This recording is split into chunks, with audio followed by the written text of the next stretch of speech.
গাজীপুর জেলা প্রেস ক্লাবের দোয়া ও ইফতার মাহফিল 2026 অনুষ্ঠিত।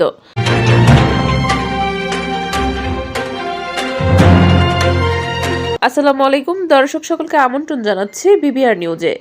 গাজীপুর শ্রীপুর থেকে ওসমান গনির পাঠানো তথ্যচিত্রে বিস্তারিত দেখুন। যথাযোগ্য মর্যাদা উৎসব মুখর পরিবেশে গাজীপুর প্রেস ক্লাবের উদ্যোগে বার্ষিক দোয়া ও ইফতার মাহফিল 2026 অনুষ্ঠিত হয়েছে। 26শে ফেব্রুয়ারি বৃহস্পতিবার জয়দেবপুরস্থ রেস্টুরেন্ট ফুড ফ্যান্টাস্টিতে গাজীপুর প্রেস ক্লাবের আয়োজনে এই দোয়া ইফতার মাহফিল অনুষ্ঠিত হয়। অনুষ্ঠানে সভাপতিত্ব করেন গাজীপুর জেলা প্রেস ক্লাবের সভাপতি এ.কে.এম. রিপন আনসারী এবং সঞ্চালনা করেন গাজীপুর জেলা প্রেস ক্লাবের যুগ্ম সাধারণ সম্পাদক মোহাম্মদ ইসমাইল হোসেন। ইফতার পূর্ববর্তী আলোচনা সভায় বক্তব্য রাখেন গাজীপুর জেলা প্রেস ক্লাবের সাধারণ সম্পাদক শফিকুল ইসলাম ভূঁইয়া, অর্থ বিষয়ক সম্পাদক ডাক্তার বোরহানুদ্দিন অরণ্য, অধ্যাপক আসাদুজ্জামান আকাশ, অ্যাডভোকেট আসাদুজ্জামান আসাদুল্লাহ বাদল সহ আরো অনেকেই।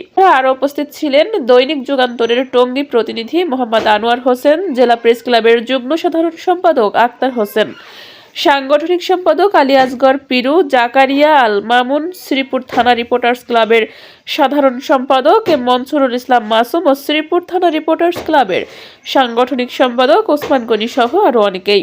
ইফতারের পূর্ব মুহূর্তে এক সংক্ষিপ্ত আলোচনা সভায় বক্তারা বস্তুনিষ্ঠ সাংবাদিকতার গুরুত্ব এবং গাজীপুরের উন্নয়নে সাংবাদিকদের ঐক্যবদ্ধ ভূমিকার উপর জোর দেন। বক্তারা বলেন, প্রেস ক্লাবের কেবল সাংবাদিকদের সংগঠন নয়, এটি গাজীপুরের সাধারণ মানুষের অধিকার রক্ষার একটি আস্থার জায়গা। ইফতারের আগ মুহূর্তে দেশ, জাতি এবং মুসলিম উম্মাহর শান্তি ও সমৃদ্ধি কামনা করে বিশেষ দোয়া মোনাজাত পরিচালনা করেন গাজীপুর জেলা প্রেস ক্লাবের সহসভাপতি মোহাম্মদ ইব্রাহিম খন্দকার। বিশেষ করে সাংবাদিক পেশার উত্তরোত্তর সাফল্য এবং মরহুম এবং মরহুমা সাংবাদিকের আত্মার মাগফিরাত কামনা করে মোনাজাত করা হয়। সবশেষে উপস্থিত সকলে একসাথে ইফতারের অংশগ্রহণ করেন। ইফতার মাহফিলে প্রিন্ট, ইলেকট্রনিক ও অনলাইন মিডিয়ার বিপুল সংখ্যক সংবাদকর্মী উপস্থিত ছিলেন।